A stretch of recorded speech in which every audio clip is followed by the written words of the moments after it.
Mes chers compatriotes, depuis la clôture des bureaux de vote, des informations concordantes émanant de nos équipes déployées, d'observateurs nationaux et internationaux et de nombreux électeurs confirment ce que nous savions déjà.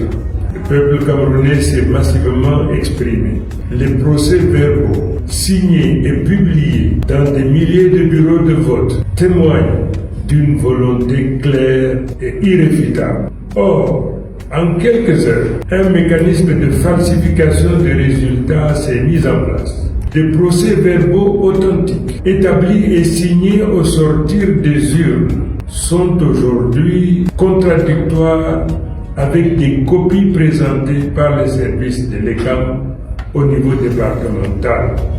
Comment expliquer que des procès-verbaux remis aux représentants des partis et affichés au bureau de vote soient différents de ceux qui circulent ensuite dans les services administratifs? Cette situation est inacceptable et jette un trouble profond sur la légitimité du scrutin. Je m'adresse d'abord aux institutions républicaines chargées d'organiser et de garantir le vote.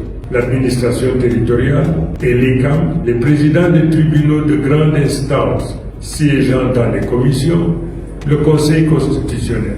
Vous avez une responsabilité historique. La confiance du peuple repose sur votre impartialité. Si des doutes pèsent sur l'intégrité d'un procès verbal centralisateur, il est de votre devoir professionnel et civique d'en instruire immédiatement la vérification et le cas échéant de suspendre toute proclamation fondée sur des documents entachés de fraude. À nos juges et magistrats présents dans les commissions départementales, votre rôle n'est pas de protéger des procédures opaques, mais de garantir la sûreté de la voix souveraine du peuple.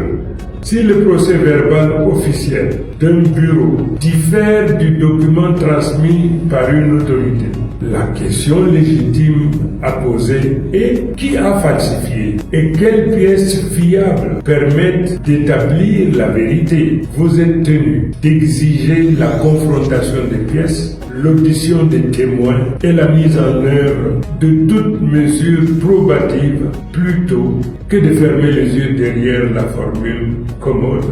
Seul le procès verbal central de l'ECAM fait foi. J'en appelle aussi à la communauté internationale, aux missions d'observation, de rester pas silencieux face aux signes manifestes de falsification. Votre présence et vos constats impartiaux sont aujourd'hui indispensables pour prévenir l'escalade et garantir que la volonté populaire soit respectée. À ceux qui orchestrent la manifestation des résultats, vous pouvez retarder la reconnaissance de la vérité.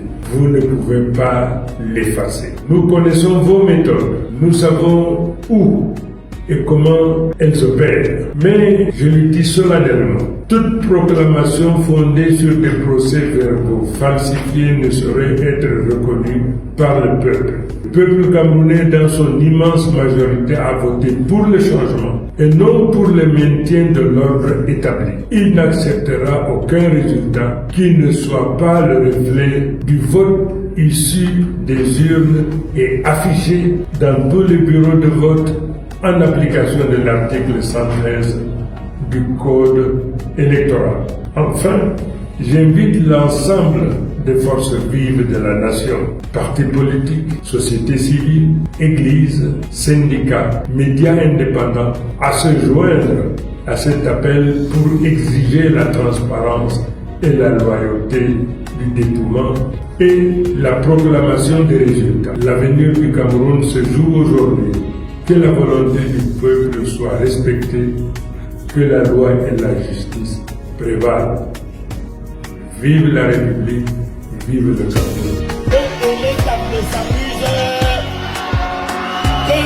Clément Tangana ne s'amuse.